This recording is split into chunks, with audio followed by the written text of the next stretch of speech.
Hello, hello. What's up, everybody? So, Hello. I'm here with Stephen Merlino. You know me, I'm Yang Yang Wang.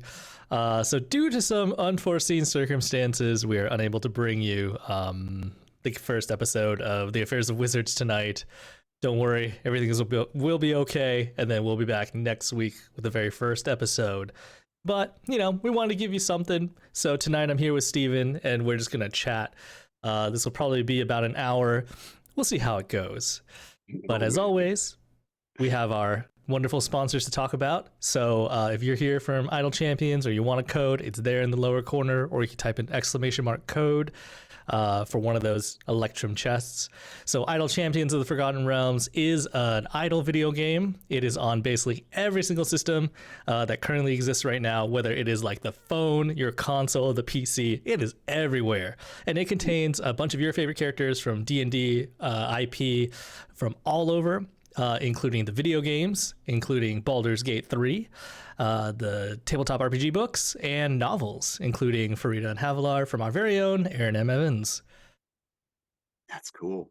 Um, and I'm not, it's all set in Faerun, isn't it? It's Forgotten Realms. So They're hopping around now. Like, are they? the campaign starts in Faerun, and then the world just busts open, and they go to some hilarious and just out of this world places. Right on. Um, we also have a couple sponsors in the dice world. First of all, we have Michelle. She's going to be one of the players in the Affairs of Wizards. She is the head Phoenix Wrangler and at Phoenix Dice, and she of course makes dice out of recycled plastics. So it's like the Phoenix rising from the old stuff turned into new stuff. She's going to be giving away dice every episode of the Affairs of Wizards, so that's cool. And also we have Norse Foundry, which is heavy metal dice and stone. They carve things out of like gypsum, not gypsum. That would be lame. That would be the worst die ever. Okay. No, quartz and What you gypsum know, do to you? Dang. yeah, gypsum is like crumbly chalk, right? It's like that would be the worst die ever. It's like the old-fashioned die when you bought the first box, which I had back in the day, the little paper booklets, the three paper booklets. It came with these dice. I would love to hear from Ed Greenwood or someone who made those dice. They really looked homemade. And someone referred to them as paste dice. Maybe somebody in our chat knows about these things. But I had this one. It was a 20-sider that really almost always rolled a 20, and it was it was so what do they call when a die is like official or it's like certified as a actual random number generator. These were very far from that. And there was another die that always rolled ones. Didn't use that one. I mean, you're talking about loaded dice, basically. Like, you've got dice that are just going to give you crits. Great as a player, good for Yeah. you as a DM, but terrible for your table. By the way, there was a time when I tried to load a die. I learned that you put lead on one side of it and stuff. It was the dumbest looking thing. I was completely inept at it, but I drilled the Was hole. this for D&D? Yeah, yeah. And Okay. and then I mean, my friends and I did it together. We all played together, so it wasn't like I was going to cheat them.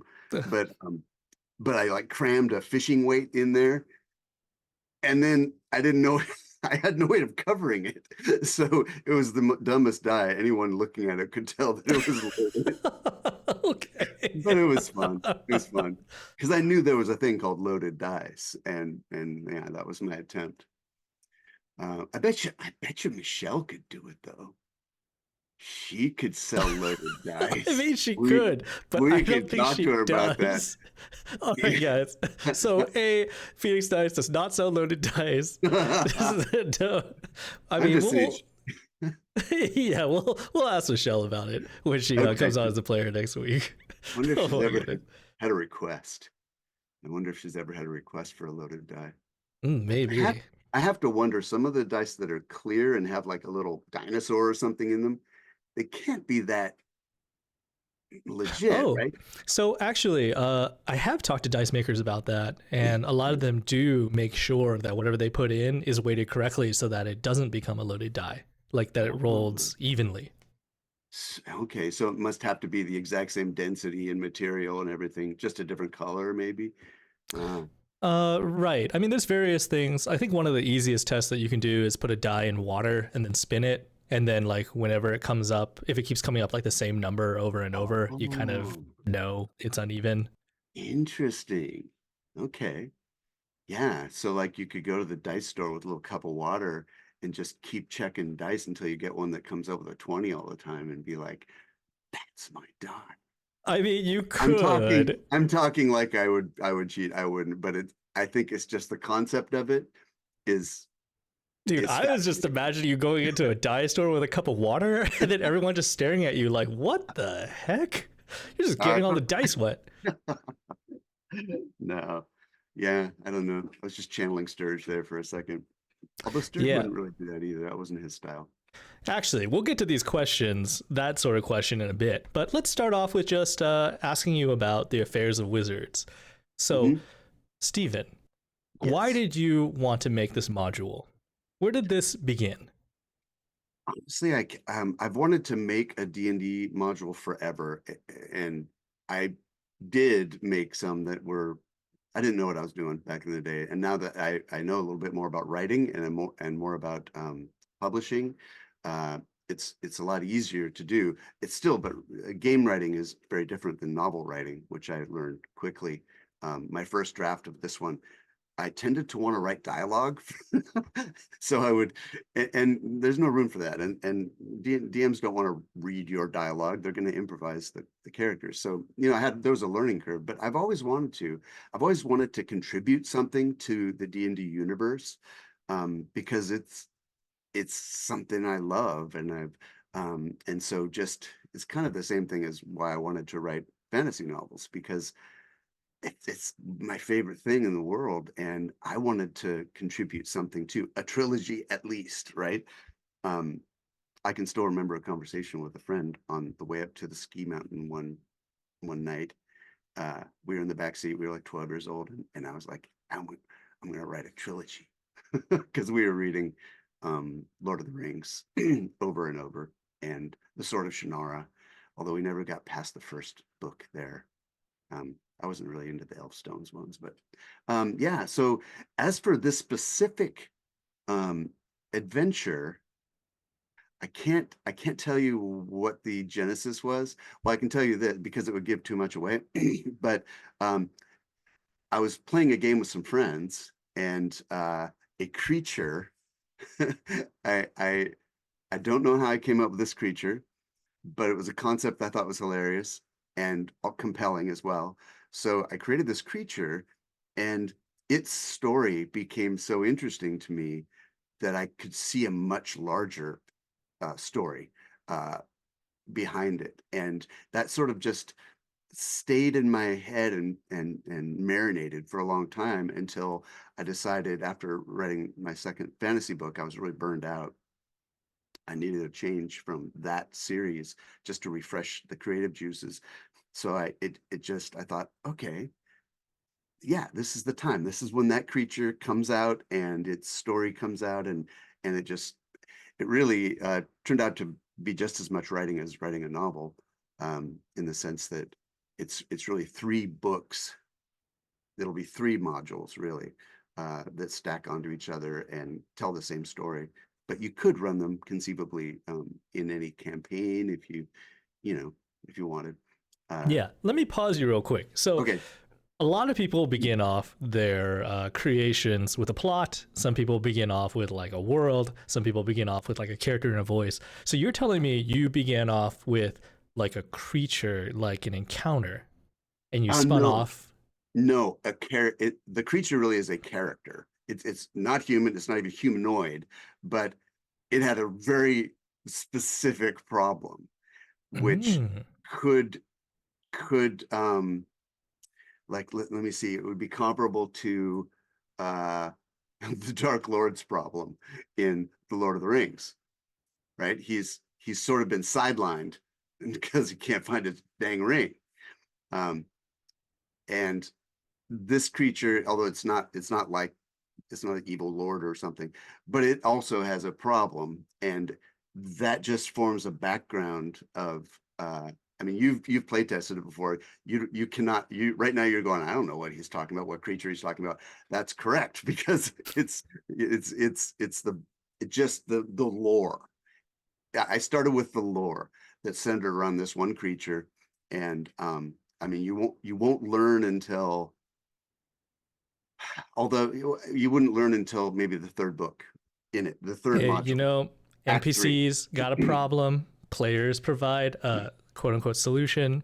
Classic setup. Yeah. So we have some questions from the audience also. So Cassius335 asks, when writing Affairs of Wizards, how did you handle the challenge rating and other balance issues? You know, fifth edition, there's been a lot of discussion on whether the challenge rating given in the books applies very well, especially at the later levels. Yeah. So how did you find using that system was for this module? I it For me it's not useful at all. I even went online and I found some CR calculators that you plug in how many party members, what level are they versus how many experience points is the monster or whatever. It never predicts what what I need. So I actually and in answer to your question, to deal with that, there's a couple of things I did. One was, Yang Yang, you gave me some advice. You maybe you can tell people how you do that, because I really like it. And then I'll tell you if that's what I remember you saying. I mean, you know, that was many years ago, and maybe Okay, some of okay. my opinions have changed. But you know, I can start off by saying I think I try to generally design encounters like one of two ways. Like number one, it escalates and it should be quick. So every turn something should change, and there should be like an escalating amount of deadliness. On the first turn, monsters should sort of show like what they're about. You know, what is their personality? What is their attack style? What are they going to do? And then that sort of deadliness should escalate on turn 2 and turn 3. Beyond that, for challenge rating, I don't like monsters that are big HP walls. So I try to design them as like to give players like a feeling of threat or danger that they could handle within 3 turns. Interesting. Okay, yeah, so what I remember you saying was, look at how much damage each side can put out in one turn. And if, if the players can put out 50 points of damage in a turn and the monster can only put out 15, then it's not very balanced very well, assuming all other things are the same, like AC and so on. So that's sort of what I do, that little head check. I go, okay, realistically, how much damage can this thing do? And is that enough to take someone out in one round? Etc. But the other thing I do is I always use the I have a section under each encounter. I try to make each encounter fit on one page. So all the stats of the creatures and everything. I hate going to the back of a module to look up a freaking monster stats We and all do. being back. God, so I put it right there, a little thing. But I also put if this encounter is too easy, do this. If this encounter is too hard, do this. And that, I think, gives the DM a little breathing room. So a lot of the if this encounter is too hard, some of it's like reassurance, like, okay, remember, they can be captured in this moment, and then you've got to then go to page 5, or whatever. Or if it's too easy, that I always found that to be, that's the simplest thing. Reinforcements show up, right? Or there was an invisible combatant that you hadn't met yet because it's been spending 2 rounds getting to the right position, right? Um, there's ways to make that happen, and I just put it in there so that the DM doesn't have to, I don't know, feel dumb or lame. Yeah, I like having escalation options in my back pocket, and oftentimes like more than one, because having a monster, like a wandering monster, appear and join the fray Ooh, is not. I mean, you just can't do that every single time. And yeah. having different flavors of escalation is nice. Whether it's like an environmental danger that suddenly arises, you know, a wall melts and lava starts pouring into the room, you know, etc. Um, you know, something like that. Yeah. So, okay, you've been working Oh, on this module. Oh, go ahead. sorry, I wanted to say one other thing. So we got escalation, uh, what to do if it's too hard, what to do if it's too soft. Um, oh, dang it. What was the other thing? What to do if it's Shoot. just No, right? no. No, I forgot. Oh, shoot. Hey, Sorry. maybe I'll come Sorry. back to you, and if you want to come back to it later on, just Yeah, feel free. that's fine. But in the meantime, you know, you've been working on this for a number of years now, and Mhm. like this is your first module that you've started working on. That's Yeah, based on D&D yeah. fifth edition.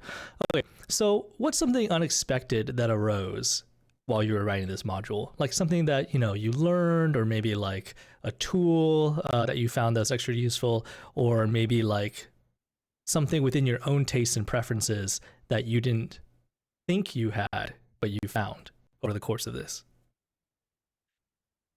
Um, I'm not sure I can't think of any I just use Word and I am just a I just can concentrate for a long time and tweak things and make them fit one page. And if I've got three extra lines, I just obsess until I find the words I can delete to make it all come up into one page. And uh, I think the biggest surprise to me was I started off really devoted to the idea of this being 5e, this being Faerun, and then the OGL thing happened, and I thought, dang, I don't know if I want to put my eggs in that basket. So I started creating my own monsters, like Mm-hmm. I'm not going to use any of the stuff that later is going to sink my product, my story, because Hasbro decides to nerf all the extra content, the extra secondary providers. So so that has been an interesting process. Yeah, I don't know. And if Ben Rose watching, he can probably answer this question. Um, uh, if I make one that's just for the DM's Guild, can I take out all the references to D&D things, basically an agnostic, a realm agnostic, system agnostic version to sell on drive through RPG, just and run them both at the same time on both sites, and then if the OGL thing finally falls through, I can just delete the one on DM's Guild and still have the story available on drive through RPG. I um, mean, I think you have to look at the terms and conditions that which you're signing, but probably the answer is yes, because you know it is your creation and you can adapt it, you know, however you wish. But I think that you reminded me that I am the worst at saying this disclaimer. But hello, everybody. I am a Wizard of the Coast employee, and all thoughts and opinions are my own, and I do not speak on behalf of the company. So, I should have said that. No, I you were talking about oops. DM's Guild, so I'm just speculating about DM's Guild, you know. Or was it So drive through RPG? I'm gonna say, well, Yang Yang said, and he's one of your employees, so yeah, no. Yeah, so I don't know. I'm a little I'm a little uncertain about that whole thing. But tools, I don't know. I guess I'm a pretty simple person in that respect. I just use Word, and I don't I make sure I find a good artist who does that stuff. Um, yeah, sorry, that's not a probably a fertile question for me. Hey, that's cool. I got lots of others. Yeah. So I'm going to pull out another one and ask you, so while writing this game module, is there something that you've picked up from all the games that we've streamed and played over the years and adapted it into your own module? Oh, you mean a character or a Whatever. interesting? I'm sure there has been. Did you notice anything when you played it, when you play tested it with me? Mm, I think that version was like pretty early. it And then was. we've streamed, like, it was within the first year that we were streaming on Twitch. And so in the years since, there's been many more games. Yeah. I try to make it pretty. I mean, I didn't put any Easter eggs in or anything like that, if that's what you're asking. Maybe I should. Uh, no, I mean, I tried to keep it pretty original. Um, yeah, I really tried to make it pretty original. I mean, we can't escape the influences that are around us. So I would be really curious to hear people's opinion once we start playing it, if they recognize something that seems like the Westgate Irregulars or something like that. But How many hidden Sturges can they find in the game? yeah, yeah. But no, I tried to keep it different. And it starts at first level. So although I guess we start at first level way back? For the Westgate regulars? Yeah, I think we did. I don't think so. I think we No? started at level 4, I want to say. Really? Yeah. Ah, okay. Okay. We were never level 1. All right. Or at least I Okay. was not. I was level 4 while the rest of y'all were level 1. Level one is a really challenging thing to write for. Because you know, it's so easy to die. Uh, but I also find that to be one of the funnest parts of the game because it's so easy to die. You really got to pay attention. And a lucky die roll on the part of an adversary can be, totally shift the way things go. Yeah, Uh, I think level 1 is also amazing because it's like low magic. And so you have to find like out of the box uses for skills and role play far more so than you do at higher level when magic spells in particular get a little too powerful, too versatile. yeah, And then also like a lot of the danger goes away at higher levels. It becomes more of like a superhero simulator. yeah, yeah. That's so true. So one of our viewers, Anthemus Egan, asks you, can the viewers use their golden lions to drop a Tarask in your game? Um, that's a really good question. Um, Are you gonna allow it? I don't think so. I'm sorry. I'm sorry. Okay. Well, you have to remind me to turn that option off. Sorry, viewers. Okay. But I can allow, I mean, the other stuff like buying an advantage or um, you know, all the other things. But yeah, the Trask thing, I think that is very funny. And, but it's also, it's, it just destroys whatever is going on. It's, I'll uh, tell you one thing. Every single one shot that I've DM'd, I have secretly been ready for a Taras to be dropped. I keep a little note in my back pocket about what to do, whether it's running a fantasy coffee shop or like a Christmas holiday special, like what is the direction I can go if a Taras gets added? yeah. Well, okay, so maybe you and we'll have to talk about that. But there's delicate parts of the I mean, because it's Taras, come on, man. It's like I have a hard time with that. But I could be I could be talked into your approach. Um I mean, I think it's just like more of a fun question. I don't think people are yeah, like okay. planning to drop like a Tarrasque bomb, at some point in your game. Well, there are certain times when it could be really fun.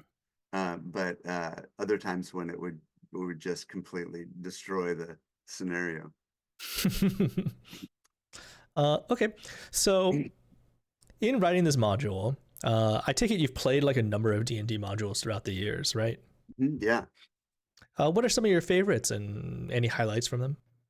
Oh God. I have uh, a secret a secret pleasure, a guilty pleasure, and that is reading old modules, reading old Dragon magazines. That's a great pleasure. I bet a lot of us share that same Oh my interest. God.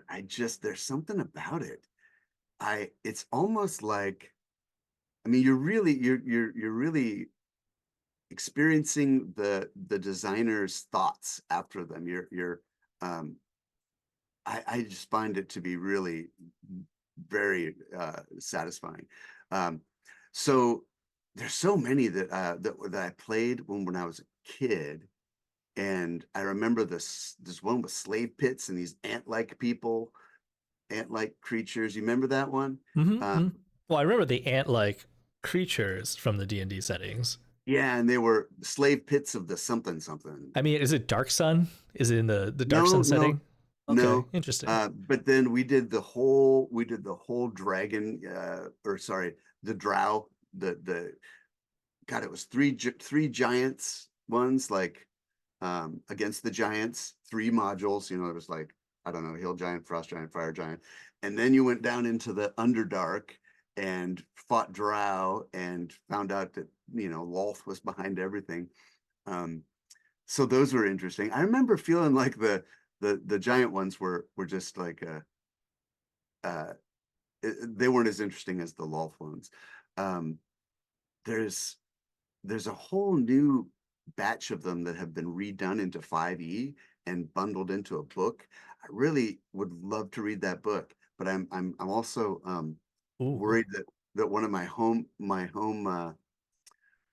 groups uh DMs was going to run one maybe, so I don't want to spoil it, but that would be really fun to read. So original Angston adds, is it called the Demon Web Pits? Yeah, it might be.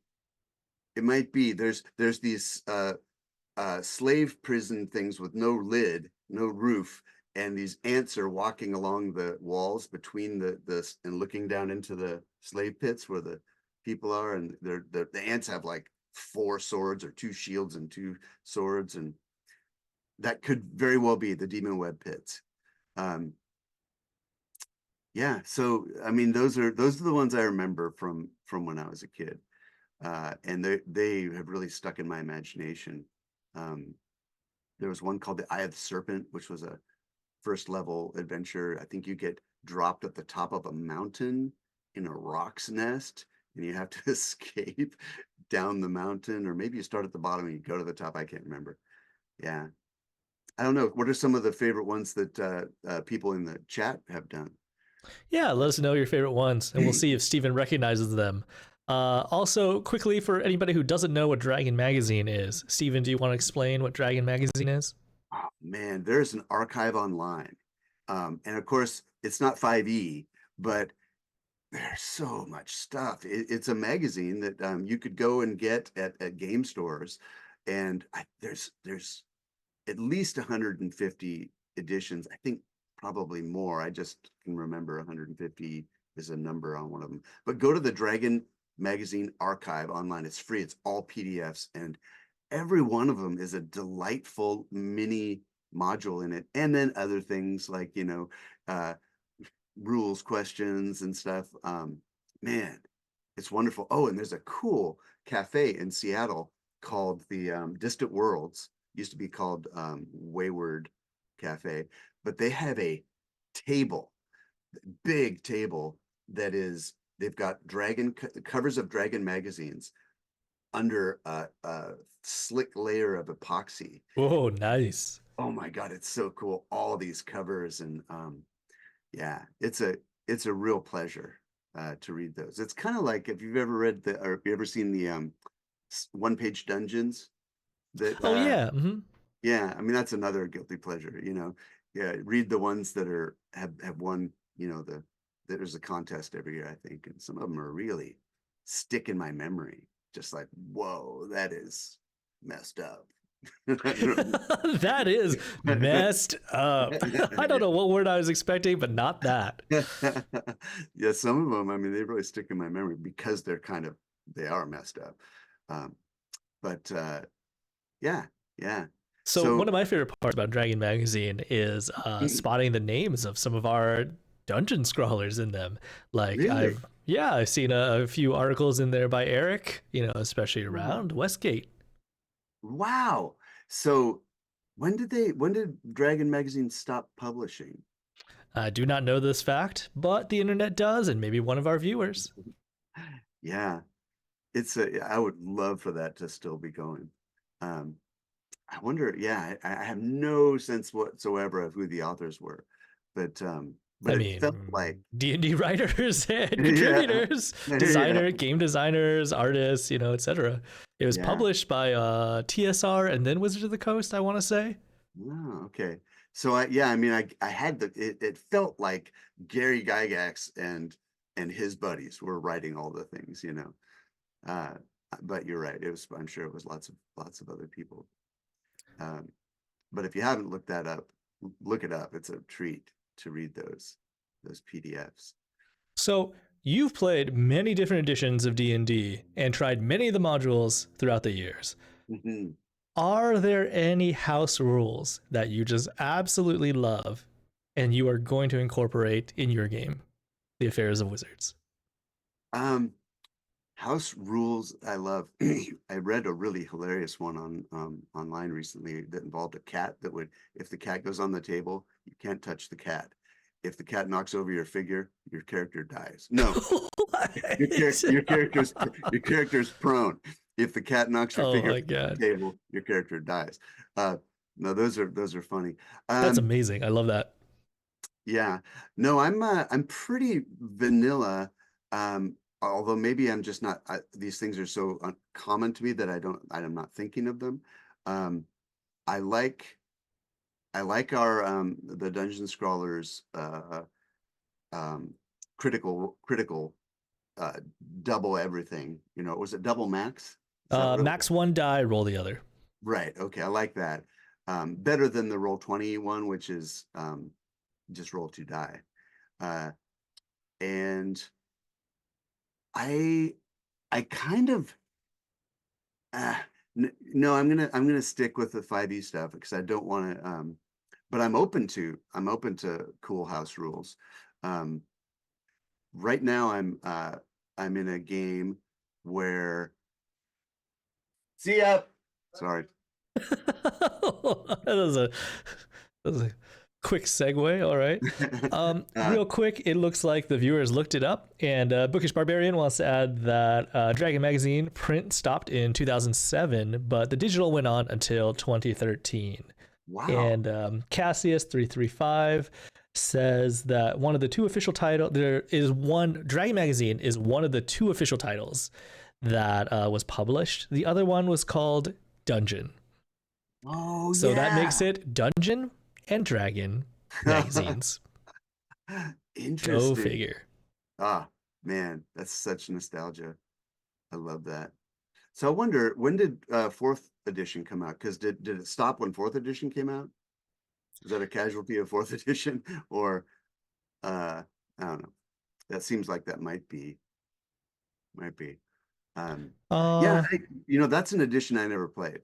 My friends and I always played something like basically 2E with whatever new stuff came out. We just added it all together, and so I guess really 3.5 is probably what we ended up playing most. Um, and I miss a lot of those features. I feel like a lot of the monsters have been nerfed in 5e. Um, and yeah, I mean, there's a lot of conversation about it. yeah. Characters. Yeah. It's a well treaded path. Um, yeah, I mean, we could have that discussion some other time. Yeah. I have a lot of fond memories of 3.5e as well. But shifting gears, some of your favorite memories. Speaking of some of your favorite memories, throughout the years that we've been streaming together, You've come up with so many awesome characters, Steven. Like, I just gotta say, I'm always excited to play with you, especially if you're gonna bring a new character, because I just can't wait to see like what they're all about and how you roleplay them. Oh, I know funny. I have my personal favorites, not just Sturge. Who's one of your personal favorites that you've made up, and why? Oh, oh, Father Hand. Yeah, Father Hand that's it. is uh I don't know if I've ever played him for you guys. Oh, I thought that was the Dark Souls game Oh, character. no, no, no, that guy. I forget what his name was. Father Hand is a dwarf noble priest who is priest, a life priest, and he is all about hedonism and celebrating life, right? Just like in every way. And there's no celibacy, and oh my gosh, he was fun. Basically, he was Falstaff. I played him like Falstaff, which is Nice. my favorite Shakespeare character, and just this kind of greasy but huge presence. I tried to play him charismatically, and I tried to channel Falstaff with it. He's so much fun. But yeah, the guy in Dark Souls, man, he was. It's funny when I'm getting a character, I really I have to find their voice, and that's really key. Um, and once I get their voice, the rest of them fills out a lot. Uh, I'm playing another character right now in a home group. And it's a paladin, a male paladin, but I he talks like Luna Lovegood. So just kind of everything's kind of a dreamy observation without any real um any judgment to it. Nothing's bad, nothing's good either. Just That's kind great. of unfocused is yeah, I love Luna Lovegood. I think she's my favorite Harry Potter character. Yeah, she's Uh great.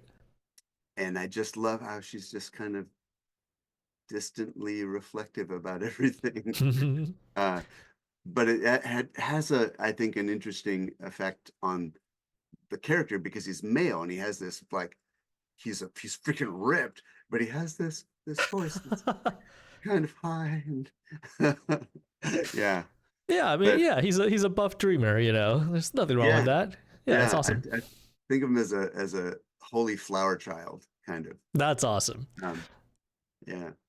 So does that mean in preparing for this game, The Affairs of Wizards, Mhm. you've come up with a lot of voices for the NPCs? Oh, those are gonna just they'll happen spontaneously. Some of the characters I know really well, so yeah, they do have a voice that fits them. Um, and uh, yeah, and there's one character, an NPC that I'm still struggling with because he's going to be a fifth character in the party, and so I gotta have him nailed, right? Because he's going to be filling in a hole in the party. Yeah, I got level with you, Steven. I think I was much better at improving character voices once upon a time, but now whenever I just don't prepare something and I just fall back, it comes out strong because I think I'm just so used to playing him. Oh, that's so funny. Um, Yeah. yeah, that was a lot of years. 4, 5 years of Yep. Yep. Yep. Yep. Yeah, I I still know like to what you think his mean. story is not over, but we'll see where the future takes us. Yeah.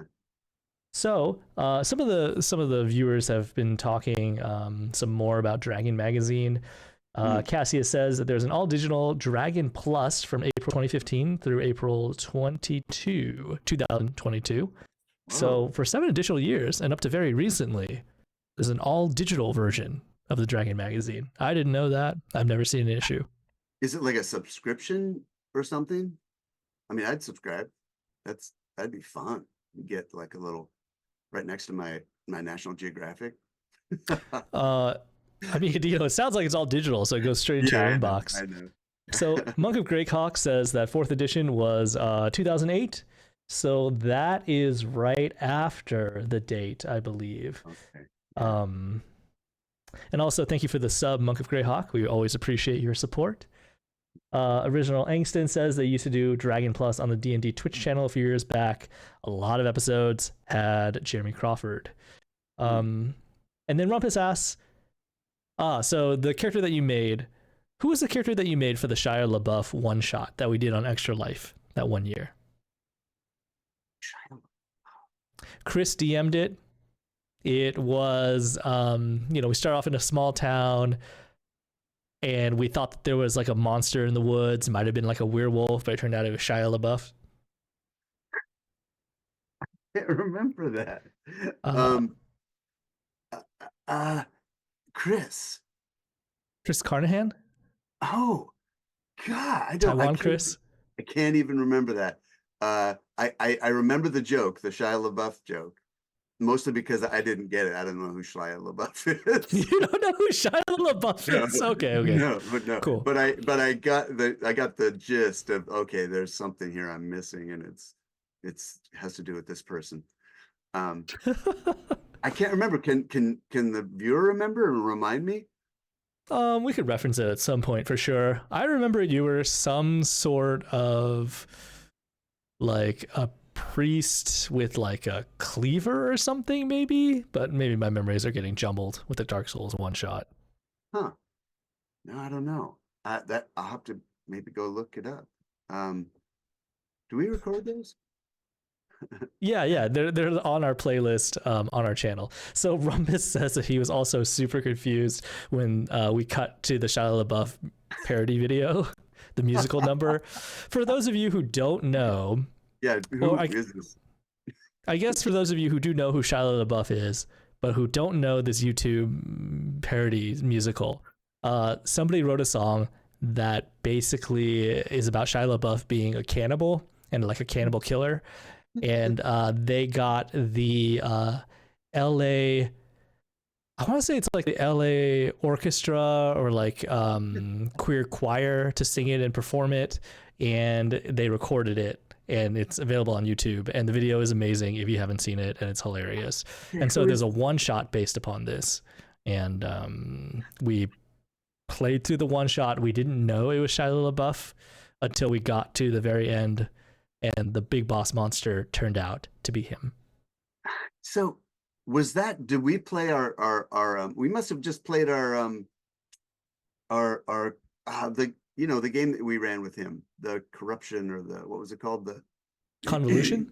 Convolution. I bet we just played our convolution characters. Could that have been it? Convolution was years after. So I was a halfling cook, or maybe like food merchant named Trebner. Yes, I remember that. Oh, Trebor. I remember that. You remember my character, but you don't remember your own? No. I imagine that the viewer must remember it. Like, if you can describe it, I'll remember it. Okay, well, we'll figure that out eventually. Okay, wait. Who the heck is Shia LaBeouf? So Shia LaBeouf is a Hollywood actor who started off as a child actor. I think he became famous for the movie Tremors, like the Disney movie Tremors. Okay. And then from there, he starred in like a number of big movie franchises like Transformers. He was the successor to Indiana Jones, etc. Okay. But since then, he's kind of become an internet meme. What an honor. All right. Well, how are we doing here? There were things I wanted to tell you about, but I'll have to save them for the next time. I'm really excited about this game starting up. I continually, the way I write, the same way my process for writing a novel is the same as for doing this, except that the very important feedback element, the critique groups and so on, they're playtests instead of critique groups. And so this is the fourth playtest. Every time I run it, a new layer gets put on, which is very necessary. The first time it was pretty plain. and that's just my process. I get ideas. I see blind spots that I can then fix, uh, and so right now, even now, I am redoing some of the opening scenes, um, because I saw a better way, or another layer to put on it, and I'm excited to run it. It's always fun as a DM, if you create something, to see how the players, like it. And there's so many surprises. Players do stuff that you don't anticipate, and I really like that. Um, I do not mind at all if a group completely nerfs an encounter by doing something surprising. Like, just I think that's wonderful. And as a player, I mean, that feels so good when you come up with something the DM didn't even think of. Yeah, So, and totally. a new group is going to be full of new surprises. So, Yeah. I think one of my favorite moments as a DM is when a player goes, "Can I do this?" And then you think about it and you're like, "Yes, it can. Yes, you can." And then the moment right afterwards, you're like, "Oh, F bomb." They are going to just wreck this encounter, but awesome. Let's hey, do it. Let's go. hey, yeah, like the time Stong freaking what what did you do with the Duchess of Darkness? Oh, I You hit her threw with a her, pillar. yeah, or you threw her into a magical statue. So it was a magical Yes. attack, Oh, right. A right? load bearing statue. That was, and you could see that in Eric's head. He's like, and I think you said, so is that a magical attack? Because she's a vampire. I think she only takes damage from Full magic. damage. Yeah. Yeah. And he was like, hmm, yes, yes, I think she does. Okay. Kudos to Eric. I think he was being very generous to be there, so I really appreciate that. Yeah, But yeah. yeah, like I think it made for like an awesome moment. So Oh, it's a great example of D&D, the rules being guidelines and not like hard limits. it did not come off to me at all as him um softballing you. It really, it felt legit to me. And especially because didn't you roll like 2 20s in a I row? rolled really good. I rolled Oh, really good for that. I mean, we were all going up into a rope trick. A rope trick. We were all climbing up and hiding, and like, Strong, come. And Strong's like, nope. And he rolls a 20 and just like devastates this vampire. And then he does it again, except he grapples her and throws her into this magical statue. It was epic. And I didn't feel like I felt like it was all Stong in that. I didn't Oh feel well, like, thank you. yeah, that I was mean, that's my favorite moment in the Westgate regulars, because we were literally just saving our butts up in this rope trick. And Stong alone didn't come up and just mashed her. That was epic. yeah, I think we've had so many great moments in the Westgate Regulars campaign, and like something that I appreciate about our game that I didn't realize like every other stream didn't do was that we were completely unscripted. Like we just rolled with it every week, and we just figured out where we were going. There were no like story beats to hit. There were no, there was no guidance. And so we just sort of like figured it out as we went, and then later on it was both good and bad. It created some really epic, amazing moments. It created some other things that didn't quite like lead anywhere. But then years later, when we started talking to other TTRPG groups and we found out some of them like soft scripted, like a light bulb went off in our heads, and we're like, "Whoa, we could do this. We could also." And yeah, like everybody has their different storytelling styles. So some people embrace that, and other people still continue to go fully unscripted. Yeah, I'm a big fan of the dice telling the story, and that's what happened in that moment with Stong. You rolled a freaking 20, followed, I think, by another one. I mean, it was amazing. And because it was the dice telling the story, it meant something. I remember coming out of that thinking, Eric did not soft serve that. I mean, it was, we were all gonna die. And I was wondering if we, yeah, like if we had not beaten her, what would we have done once we got into the rope trick? yeah, Because the entire party would have been stuck up there. It would have worn off after a while. We would have all well, popped out. it's 8 hours, so you get a full rest. So you'd at least pop out fresh. Yeah, but who knows what would have been waiting for us? Oh my Uh, God. yeah, Yeah. Yeah. all the what ifs, all the fun what ifs, from over the years. Yeah. Um, but yeah, so some of my favorite memories come from Sturge moments, like not only in the Westgate Irregulars, but even in like Fearful Cemetery. More Mhm. recently, Mhm. like some of the things that you come up with off the top of your head, like the philosophical cats discussion. Like, where does this come from? Did you just pull that like out of the nether, or is that a reference that you had heard before? Well, yeah, I mean, I had a cat that wandered off to die, and I learned that that's what cats do. They don't like want to bother anybody. They just go be alone and then they die. And I was thinking about it with Sturge because Sturge was feeling very fatalistic and and didn't know how to tell anybody because it's such a downer. And so he was in that quiet moment with um what was his Trevor's Florin. Florin, and it just kind of came out. I don't know. We were hunkered down in some bushes spying on somebody, and he just started talking about, when a cat, when it's time. And I can't remember the context now, but he was talking about himself, like, you know, Yeah, that's it, what made it perfect. yeah, yeah. So yeah, I don't know those things that just just came out. Do But you have any acting training?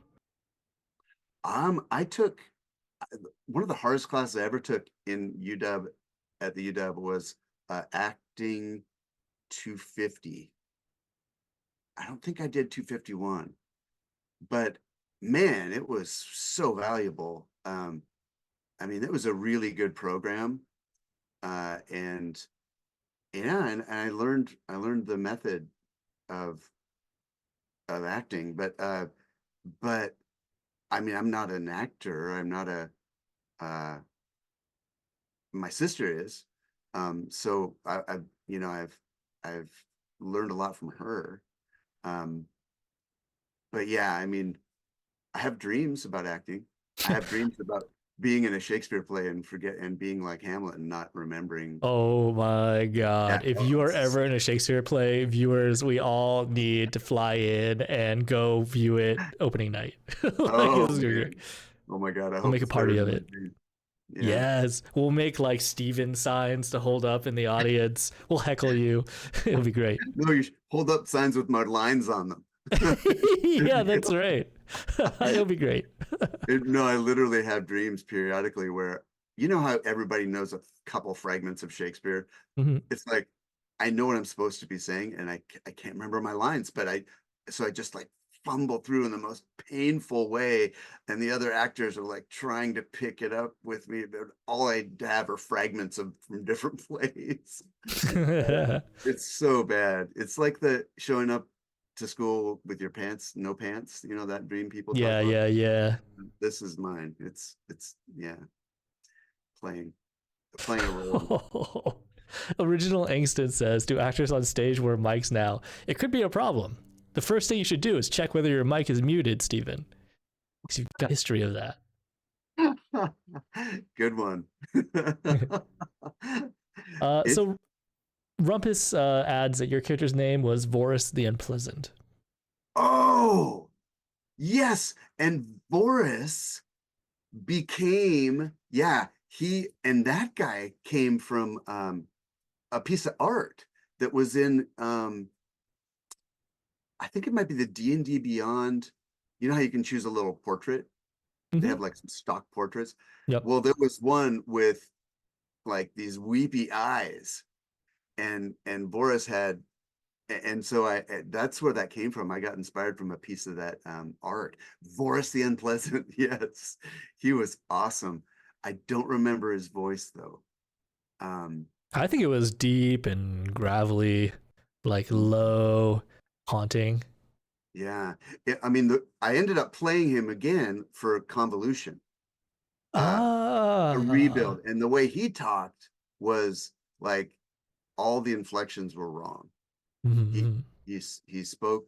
Um, uh, what I learned later was it was inspired by French inflection, where the so instead of saying redemption, they say redemption. And Oh. if you don't do it with a French accent, but you do it with the French inflection, it just sounds like just off. And that's part of his unpleasantness. It was he just spoke wrong, like like. And eventually, it got a little distracting. I thought I would have to refine it some more. No, I thought it was cool. I thought it was great. It's unfortunate that we couldn't continue that campaign. Yeah. Some health issues cropped up with some people in our game. We've been doing this thing for a number of years, and things just happen sometimes. Mm. Like, yeah. So, um, Yeah. Yeah. It's hard. Like tonight, you know. yep. Uh, so but I'm not mourning it too bad because I think I'll have a cover next week. And that'll be nice to be able to start the first episode with a cover. Um and yeah, and like I said, I'm still layering some things into um the first act. Uh so I'll have time over the weekend to actually type it in and stuff. Well, cool. Yeah, I bet everybody is really looking forward to seeing it. I can't wait to start next week. Yeah. Yes, for the viewers, I just want to confirm when Steven said UW, he meant University of Washington, not Oh, Wisconsin. oh, oh, wow. Right, Steven? They say it over there? Yeah. University of Washington. They say UW over there too? Yes, that's probably natural. I just want to say Yukon, Husky, the Husky mascot, because it's like the Yukon. Lame. Oh my god. The It's University putting of him on blast. Washington was the gateway to the Yukon back in the day in the gold rush. So that's why we have a Husky. The Yukon, come on, Yukon. That's lame. Well, I'm Rude. sorry to any of our viewers who are UConn alumni. Feel free to send Steven, a strongly worded Discord message, maybe in the chat. Yeah, it's just, I mean, okay, it's a cute play on words, but it doesn't have any real depth to it. That's what I'm saying. No history. Okay, with that, are there any final words that you want to leave our viewers with? Oh yes, one. Um, I'm not sure everyone knows the quote from which the title comes. Can anybody know in the audience what the affairs of wizards? What's that's a it's a We'll reference. give them a moment, to ponder that, just in Yeah, case there's okay. like a time delay. Give them a bit to think about it. Yeah, to Maybe I'll Google it. ask you one last question. Let me see. Now, so you said that you've play tested this game 4 different times. This will be the fourth. Yeah. Uh, was there one group that really hit a dead end or surprised you? Every group surprised me. Um, it's always surprising. Uh, hit a dead end. I don't think anybody. Well, there was yeah, the first time when you went into this one scenario and nobody could open the door. That Mm, was hilarious. And I had to figure some things out. What ended up happening was maybe it was anyway, you did something clever. You cast a spell that you used it was a creative use of entangle. yeah, And I think I controlled the vine to like lock pick or like entangle the mechanism of the door. that it was the mechanism. Yeah. You and it was a trap that was on the that you could see but you couldn't disable and you cast yeah.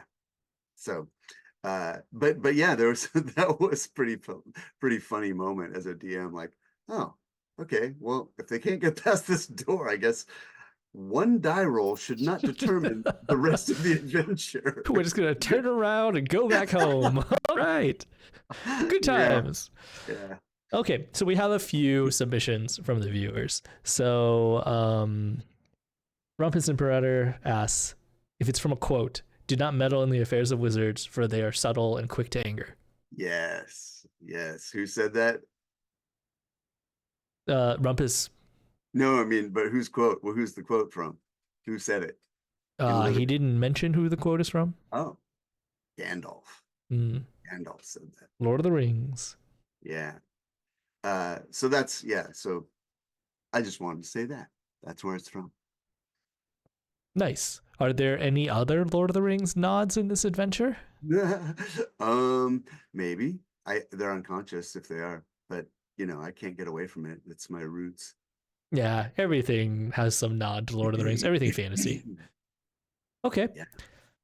Mm. Well, with that, who are you, Steven? Where can they find you, Ah, etc.? I'm Stephen Merlino. You probably know me as playing Sturge, but now I'm DMing, which will be super fun.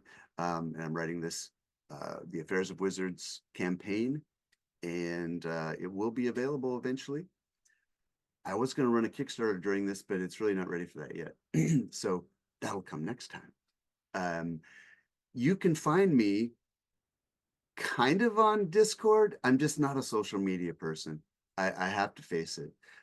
So many things depend on it, and I just have to let those things go. So, but if you want to get a hold of me, I do, and you message me directly on Discord, I will get that. If you just like post something in a thing and think that I'm going to see it, I'm not going to see it. I can't. I look at Discord and it just overwhelms me. There's so many things, and I just can't do it. I'm sorry. I wish I could.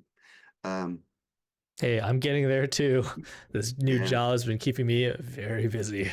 Oh, yeah. Is there a lot of Slack and stuff like that you have to do? I think it's that during the daytime, it's a very engaging job, and then afterwards, like my brain is full, and I just cannot do more than answer emails. I Yeah, can't go yeah, back over to the body of Discord or things like that. I only look at when I'm mentioned.